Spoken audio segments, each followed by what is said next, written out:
This guy has a hood broke audience. People are deep in the trenches. And when he came to us, we weren't even sure if we wanted to run this offer, but we said, oh, fuck it, let's just do it. And we made him $22,262, cash collected, by the way, not revenue, in one test week. And we're scaling him to six figures right now. And by the end of this video, I'll be showing you exactly how we made him $22,262 cash collected, so that way you can do the same regardless of your broke audience. Because the truth is that your audience is not too broke, your offer just sucks and they don't trust you enough. So without further ado, let's get into it. So the first and the most important step in all of this is market research, because you really need to know who you're actually trying to sell to. If you don't, you can't market to them, you can't build good funnels, you cannot even sell to them. You need to understand them on a deep level, right? And just by the way, this is all done within a week, because whenever we're working with someone, we want to launch within a week, get that proof of concept, get money in the door, and figure out who our true buy-in ICP is, because you want the ICP of the buyers, right? You don't want to do market research on your audience. You want to do it for the people who are actually going to buy your pucks, the top, 5-ish%. So we did this a couple different ways here. Number one was just with Instagram stories. We kind of figured out, okay, like what are you guys at with car flipping right now? This was a car flipping offer. And we kind of figured out now after the launch is that these are the best people, just because the full-time flippers, for whatever reason, they're pretty arrogant. They think that they know everything, and it's just better for us to target these guys. We also kind of figured out what was holding them back, right? And essentially how you can do this on Instagram, it's super simple, super easy, right? You just post some stories asking a couple questions. And then if you really want to, you can DM them and potentially even hop on calls with the people, right? And the super cool thing about this was he did run an offer before where he had some sales calls. So essentially all we did was we took those sales calls, we analyzed them. He also had a low ticket he ran for a little bit. We took those group calls, we analyzed them to really understand, who the audience actually was. And this is just the best way to do market research, because we can just look at the sales calls, look at the buyers, and really dial that in, right? On top of that, we also leveraged AI a little bit and really understood their latent conditions. So what latent conditions are is it's essentially a form of human heuristics, which is basically a cognitive bias that creates shortcuts in our mind. And the latent conditions are just those shortcuts, right? But for that specific audience. So this is what they kind of believed, right? Like one bad flip could ruin them, right? Asking for help with sweet, college is a scam, just stuff like that. And we can use this in our marketing and our excitement edibles, which we'll get to in a little bit, just things like that. And we can make, trust and sales assets, high trust consumables, as I like to call them, just stuff like this, where it's like, we can just make assets to handle this objection. You know what I mean? On top of that too, obviously you need to go through your top 3 to 5 competitors, create a swipe file of all of their products, all of their, funnels, so that way you can market better. And that's exactly what we did. And this is all done ASAP, right? Because like I said, we want to launch as soon as possible, get money in the door, get proof of concept, see, if he can actually sell, which he could. So the next step to all this was the traffic, right? And this is optimizing the traffic, not for views, but for cash. This is one of the most important things, because people literally pay for traffic. So if this shit's not dialed, you're cooked, right? And these are the 3 main platforms. You got LinkedIn, you got X, but then at the end of the day, these are the 3 most platforms, the most known. Instagram is the most versatile. YouTube is best for nurturing. TikTok is best for views. So at the start, right, when we were just testing stuff, all we had was Instagram. So we used a couple different things here, right? We used really the reels, the bio, and the story sequences. So with the stories, it's basically like owning the email list. These people followed you. I really do like story sequences a lot. And, there's a couple different things you can do, right? You do lifestyle, which pretty much just kind of shows some cool stuff you do in life. This is him like with his girl, right? Super good for story views, super good for engagement, right? Then we can do subtle CTAs, where essentially we just talk about students inside of the program, make people want to actually join. And we have the launch sequences, which this is the launch sequence we actually did, right? Big announcement, do not miss this. And we hyped this up, before as well. But today is the day where Organic Academy opens. This is for you if you want to make consistent 1K profit flips. You have total freedom of your time and you're ready to take action, right? This is Tommy, who had 12K a month, and Gary, who made 1K profit after the first 2 hours. Only looking for 13 killers. DM me flip to get started. If you want to be like Brandon or Cole, DM me flip, right? So essentially just following the hook story offer framework with proof. And this was all done in a 5-day sequence, right? So we hiked it up for 5 days, launched on the 6th day, have it open for a little bit. And like I said, launching within a week at max 2. get that proof of concept, right? And from there, we have the bios. This is where we can do our funnel or CTA, right? And originally we were running with DM CTA, but we realized it's just not going to work, right? Because they just weren't getting pre-famed right, and there was way too many DMs, like way too many. So, and you're going to kind of see in a little bit like what the funnel will be running in the future. But at the start, we did run a DM funnel. We lost a lot of leads just because too much lead flow.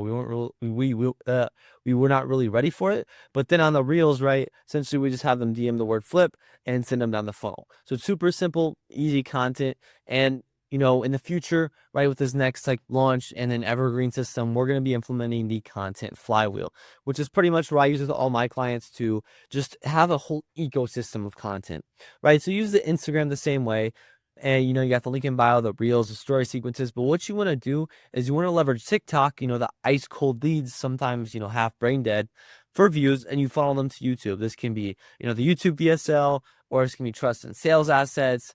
And what we really want to do is funnel our short form content to the long form, because what this is going to do is it's going to follow the 7-11-4 rule, right? This is what Google said. Google did the study where essentially it takes 7 hours of research over 11 different touch points, right, on 4 different platforms. And this is what I try to aim for with all my clients whenever I'm really trying to scale, because then we're going to have them on Instagram or TikTok, and we'll have them on YouTube. YouTube's going to nurture them for 7+ hours. And from there, we can do an email list, we can do a free community, webinar, VSL, whatever the case may be for those other 2 touch points, right? But essentially, this is the content flywheel. We leverage stories to funnel people to the YouTube, to our funnels, and we can also push these reels, right? We can funnel them to YouTube for just free value. We can funnel them to the funnel as well, just kind of depending on what we actually want to do with it. But you want to have a content ecosystem, just because the Instagram leads are very, very cold, right? They might have watched one reel and now you're booking them on a call to buy. It doesn't really make any sense, And then for YouTube, the content strategy is pretty simple, right? It's a quality game, and essentially just tofu, mofu, bofu, especially for B2C. All you're really trying to do in B2C and an audience like Drew's is we're just trying to show the lifestyle, break the limiting beliefs, right? It's not so much on the value. It's more or less showing them like, yo, all the limiting beliefs you have about car flipping, they're pretty much cap, right? Here's the lifestyle you could be living with car flipping, working 1 to 2 hours a day, making 10, 20K a month, right? That's what they want. And then from there, we can just funnel them to our funnel. And this is really just optimizing the content, not for views, but for cash. Because at the end of the day, that's what we're trying to do, is make cash. So then comes the offer, right? And obviously this is all done based off of the market research, right? But it really just comes down to dialing in the offer, making a no-brainer offer. And this is what we did. Because before, right, this was his offer. This was a while ago, right? But it was like, so once you join, you'll get access to the courses, daily access to me for the next 2 months, $500. That was his offer, right? $500 for some coaching, some courses, whatever. And it's like, you put it in the value equation, right? The dream outcome, we don't know what we're going to get, 0. So then this is the offer we ran. We might change it up a little bit, but we'll help you build a 5K plus a month organic car flipping business in 90 days, or your money back plus $500 without going to auctions or losing your money and time on bad deals, right? So this pretty much hits their ICP. This hits their lane conditions. Because in car flipping, it's about the auctions or losing their money. Dream outcome, they want to make 5K a month roughly to quit their jobs because they're all working 60+ hours a week. Perceived likelihood of achievement, yes, because we have a ton of social proof that we show them. Time delay, amazing, 90 days. Okay, cool, 90 days, I can quit my job. Effort and sacrifice, right? I put it at 0.8 because it's not fully done for you, but we have lots of different things that we're actually giving them here, right? Lots of deliverables. And as far as the product fulfillment goes, right, this in-person mastermind could be a future upsell. We probably will run that in the future, but right now it's just group coaching, right? So, and this was the product fulfillment before, this is after. So $500 compared to 3K, you get way more money. You do it for a little bit longer, but you get 6 times the money. Instead of daily one-to-one access, it's just like, and they get a couple one-on-one calls, some weekly calls, and then they get a message inside of the private Telegram. And same thing, this is all the same right here. And yeah. So overall, I feel like it's, a better offer for him. He's making more money for pretty much doing the same thing, right? So overall, it seems pretty solid. And you can really host these wherever. It doesn't really matter. Now, we will be implementing a low ticket probably just because of the amount of DQs. Probably some type of like just one-off course that we can then upsell them into the high ticket or wherever. I'm kind of formulating that right now with our new launch plan to have them hit 6 figures and then, make that consistently. But nonetheless, right, we did group coaching, just the easiest. And from there, right, we go to the funnels. right? This is pretty much where you're sending people down, and you need to have layered funnels. Essentially what that is funnels that build trust and buying intent. Because if you're only building trust and not buying intent, they might not buy. If you only build buying intent, they're not going to trust you enough to buy. That's why you have to build both on these funnels.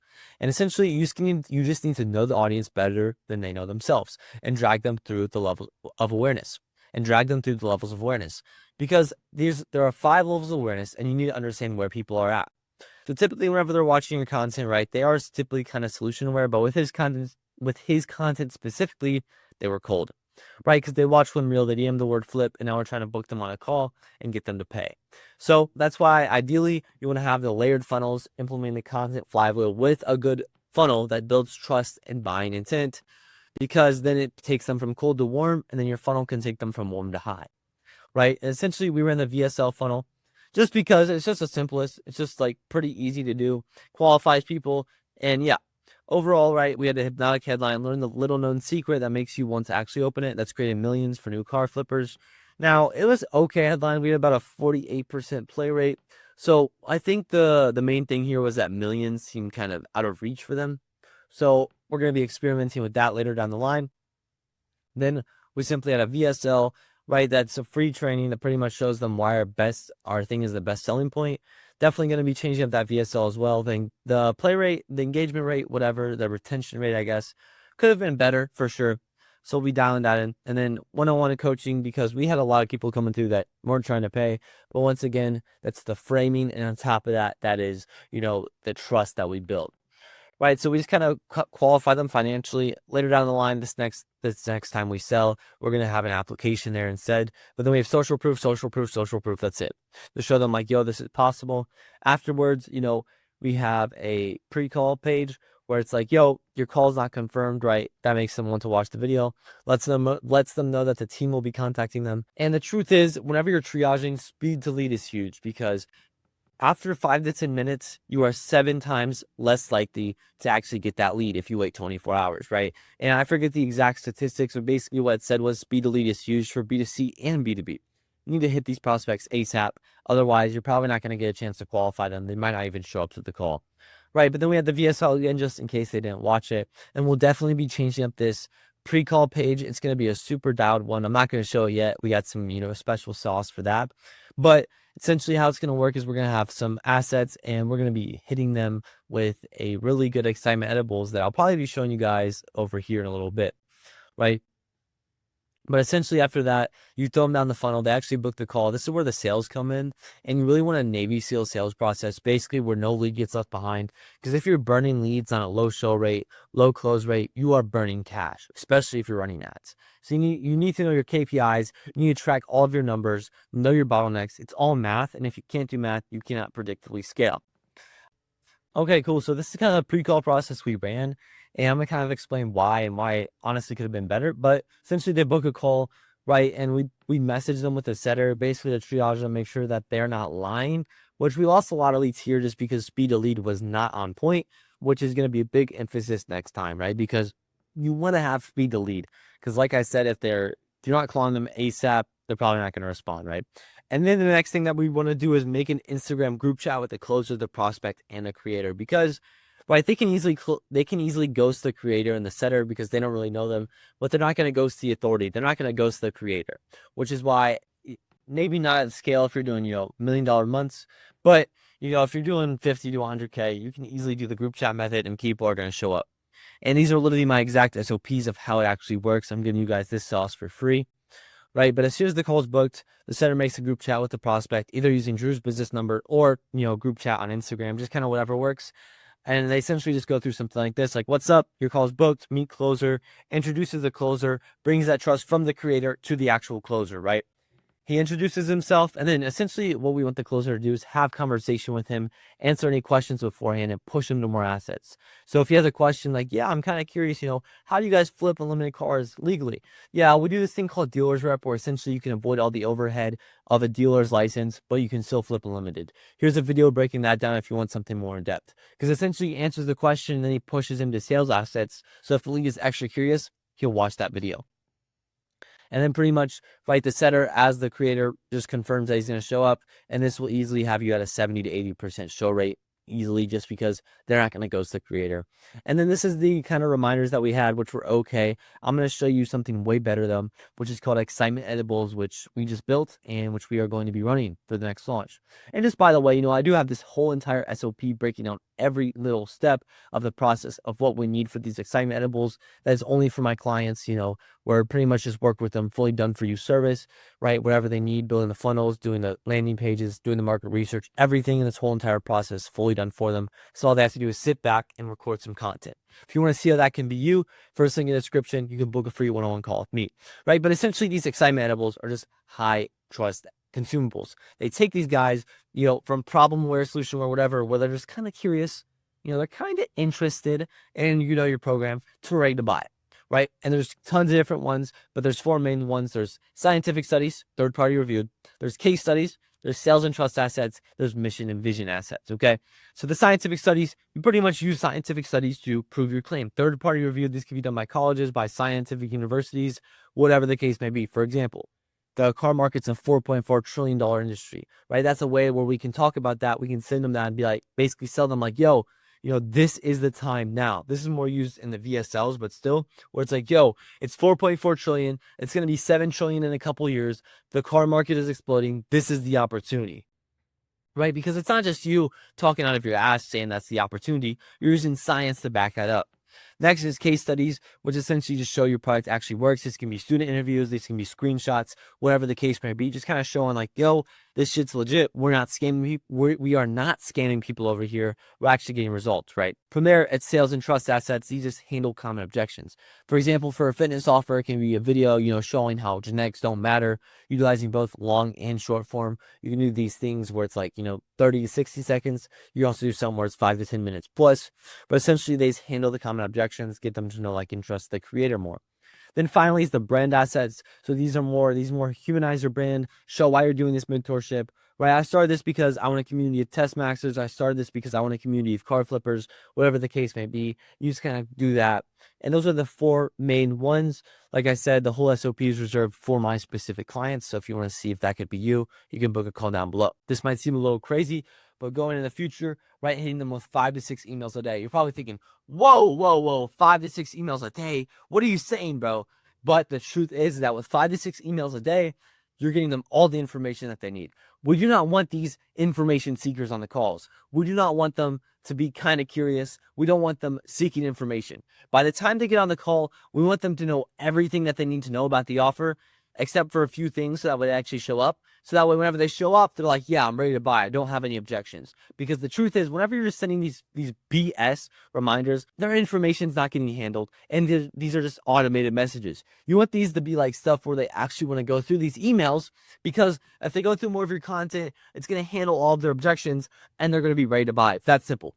And with SMS reminders, you can just do standard SMS reminders, right? Because it's just like, no one really cares about those. Those just kind of remind you. But spamming them with emails, letting them know, check your email. Like I said, it follows the Google 7-11-4 rule, right? We're getting them on different platforms. I'm literally using a scientific study on you right now. But essentially, if we don't give them information, what's going to happen is they're going to go look for information for themselves. They might ask their parents. They might ask their brother, oh, dude, you're going to buy a course? Oh, that's a scam. They're going to check Reddit, full of course haters. You do not want that to happen. You want to give them the information. Otherwise, they're going to look for the information themselves. Not always bad, but I'd rather just have the information that I want them to see rather than them going to see some random information, right? And then from there, it's really just math, right? It's an ABC sales process. You need to know your numbers, right? Low closing rate, you guys switch something, low show rate, etc. And you want to be tracking everything. Now, this is just a dummy dashboard, right? This is real. We did this for one of our clients, but this only shows the close rates, right? This only shows the closes. But as you can see, right, we're tracking the cash collected per call, the AOV, the close rate, the show rate, and, we're even tracking where they're coming from, which is huge, because if you know where your leads are coming from, it's super, super important. Once again, this is reserved only for my clients. This is where we set them up, fully done for them. They don't have to do any of that BS of setting up the automations and whatnot. But it's super important because people will say, oh yeah, YouTube's doing good for us. Well, how much money is it making you, right? And at the end of the day, if you're not tracking, you are slacking. So it's just simple math. To have a Navy SEAL sales process, you need to know your numbers, right? You need to know your close rate, your show rate, your traffic, whatever. And this is a dashboard that we have for all of our clients. This one's filtered down to just show the closes, right? Cash collected, 4 deposits, 73 closes. But as you can see, right, we have the AOV, right? We have the cash collected. We have the revenue generated, right? We have the show rate. We have the no-show rate. We can see where the calls are coming from, right? All the stuff that's super important that nobody's tracking, you need to know, right? And a lot of people are like, yeah, YouTube's really good for us. Well, how much money is it making you? Because if it's not making you money, what's the point of doing it, right? We set this up for all of our clients as well. So if you want to see if we could potentially set this up for you, fully done for you, by the way, you don't have to go into automations, anything like that. You can book a free one-on-one call with me. But yeah, tracking your numbers is super, super huge. So what do you track? You track, the number of people on the page, right? You track the landing page views, right? You track the play rate, you track the VSL view ratio, right? The calls booked, the show rate, the close rate, the AOV, right? Et cetera, et cetera. Our AOV was 2,600, right? We just had a little bit of a show rate, close rate issue. But at the end of the day, right, it's just tracking numbers, knowing it, because it's a big feedback loop, the law of constraints. You do your input, right? You send 100 people to the page. You run them through your funnel, and you get the output, which is the numbers. From there, you just use simple feedback to switch up some things, see what is the easiest to double, right? That's all you need to do. For us, it's going to be show rate. So we double the show rate, we double the cash collected. Then we'll double the closing rate, right? And from there, you just do the feedback, you implement, you iterate, and then it's back to the input, right? You got to optimize your numbers because this is a real business.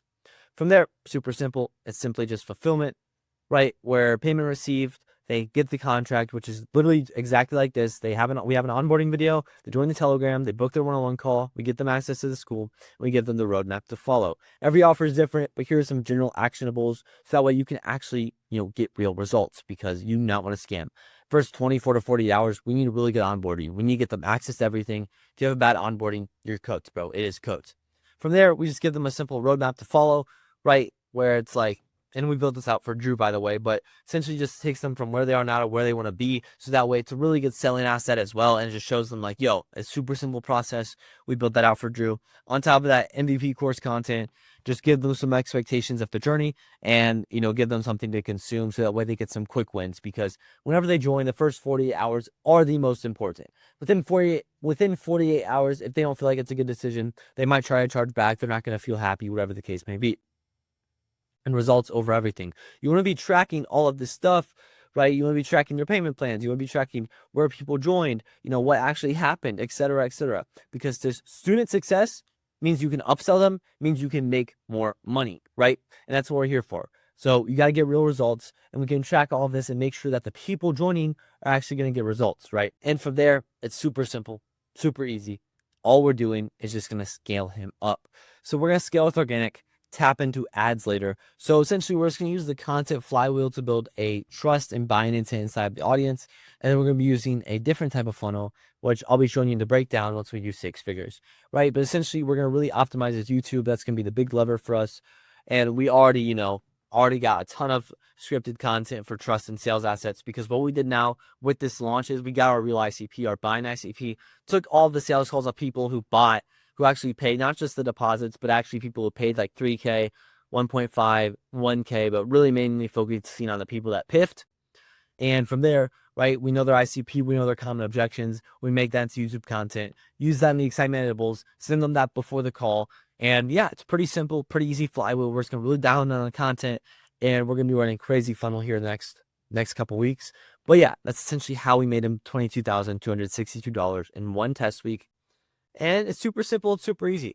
So I hope you enjoyed this video. And if you are a creator or coach looking to start or scale your own coaching program, first link in the description, you can book a free one-on-one call with me where I can just see how I can help you, right? And just sauce you up, really. But either way, I hope you guys enjoyed this video. And yeah, I just walked you through exactly how we made Drew Flips $22,262 cash collected in a test week, right? We didn't even really have any assets. We just kind of threw it out there. We saw if it would work, and it worked. So if you are a creator or coach looking to start or scale your own coaching program, and you want to see how I can help you, first link in the description, go book a free one-on-one call with me, or I'll pretty much just go deep into your business, see what your constraint is, and see how you can actually scale. But either way, I hope you guys enjoyed this video. I will see you guys in the next one. Peace.